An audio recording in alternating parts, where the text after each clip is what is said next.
দুপুরে রণক্ষেত্র মহেশতলা দুই গোষ্ঠীর সংঘর্ষে তুলকালাম পরিস্থিতি হয়।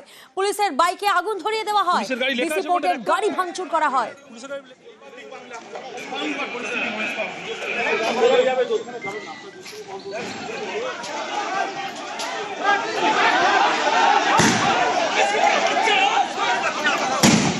আমাদের স্যার জানে আমাদের চলো।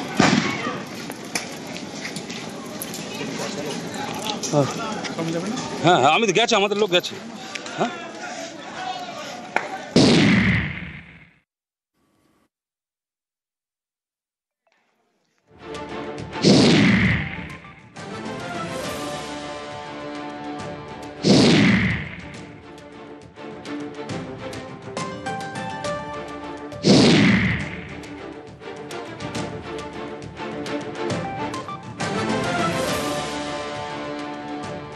রণক্ষেত্র মহেশতলায় দোকান বসানোকে কেন্দ্র করে তুমুল অশান্তি ছড়ায়, সংঘর্ষে জড়ায় দুপক্ষ,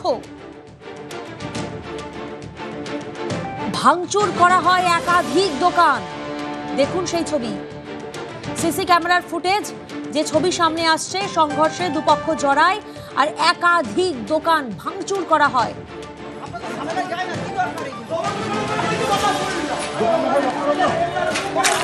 তারপর তুমুল অশান্তি ছড়ায়।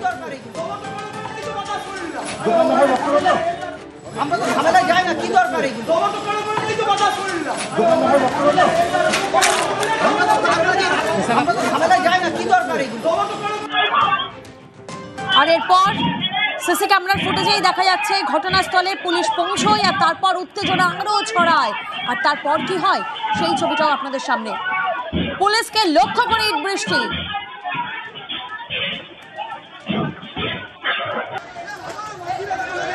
দেখুন সেই ছবি, যখন ঘটনাস্থলে যখন পরিস্থিতি নিয়ন্ত্রণ করতে পুলিশ পৌঁছয় তখন উত্তেজনা আরো চরমে ওঠে। পুলিশকে লক্ষ্য করে ইট বৃষ্টি।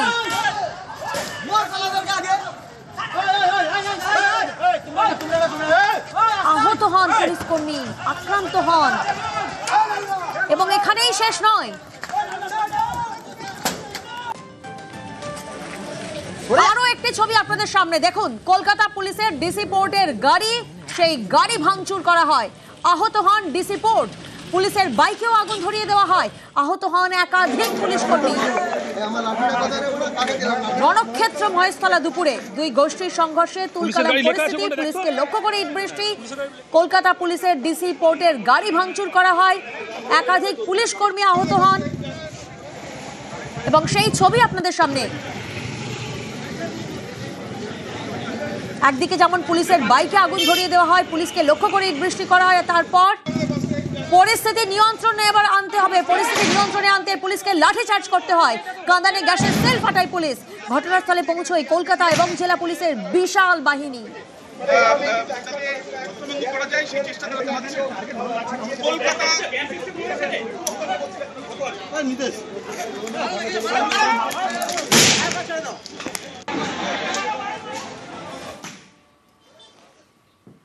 মহেশতলায় জারি 163 ধারা। সন্ধ্যের পর মহেশতলার পরিস্থিতি নিয়ন্ত্রণে, এরিয়া ডমিনেশনে পুলিশের রুট মার্চ।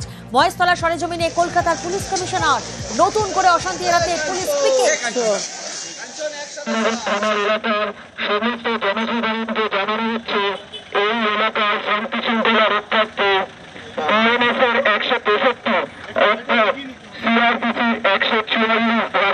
জারি করা হয়েছে।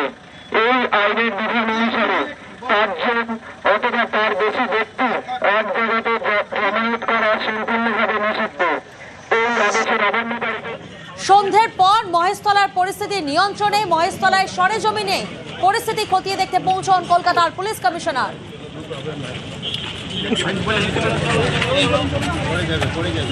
নতুন করে অশান্তি এড়াতে পুলিশ পিকেটিং করা হয় এবং এরিয়া ডমিনেশন চলে। এরিয়া ডমিনেশনে পুলিশের রুট মার্চ।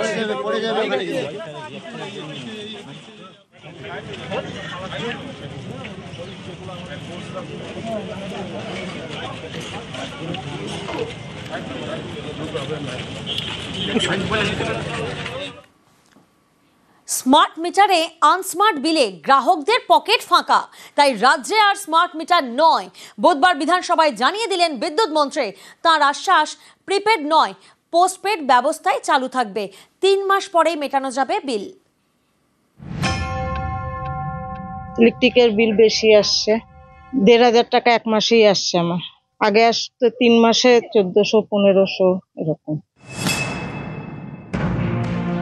স্মার্ট মিটারে না, বিধানসভায় জানিয়ে দিলেন বিদ্যুৎ মন্ত্রী অরূপ বিশ্বাস।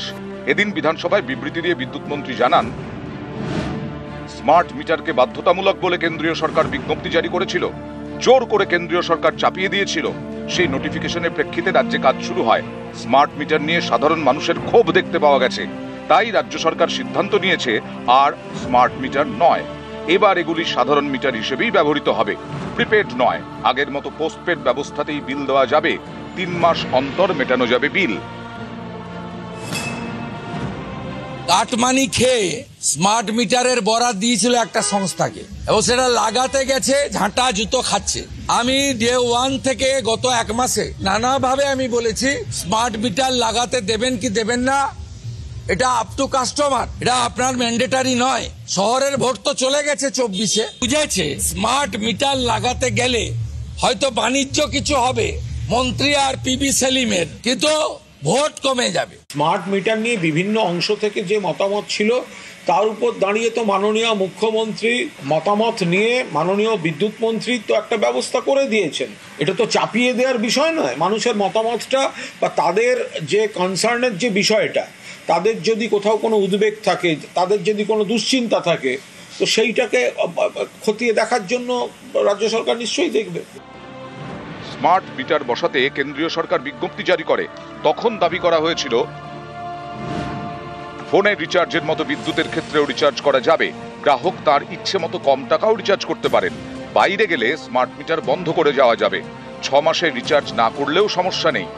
একই বাড়িতে একাধিক স্মার্ট মিটার বসানো যাবে, আলাদা করে আবেদনের প্রয়োজন নেই। নেগেটিভ ব্যালেন্স থাকলেও শনিবার ও রবিবার বিদ্যুৎ পরিষেবা মিলবে। নেগেটিভ ব্যালেন্স থাকলেও বিকেল 5টা থেকে পরের দিন সকাল 10টা পর্যন্ত বিদ্যুৎ পরিষেবা মিলবে। প্রতিবার রিচার্জের সময় 3% করে ছাড় মিলবে। বাস্তবে এসব সুবিধে মেলেনি বলেই অভিযোগ, উল্টে স্মার্ট মিটারে অনেক বেশি টাকার বিল আসছে বলে দাবি।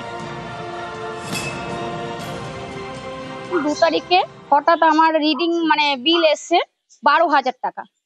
তো যেখানে আমি প্রতি মাসে বিল দিতাম 1,057 বা আমি 2,000ই ধরলাম, কিন্তু এবার স্মার্ট মিটার, সেটা স্মার্ট মিটার বসানোর আগের বিল, এবার স্মার্ট মিটার বসানোর পরে হঠাৎ আমার বিল এসে 12,000। আগে যা আসতো 3 মাসে, সেটা এখন 1 মাসে আসছে।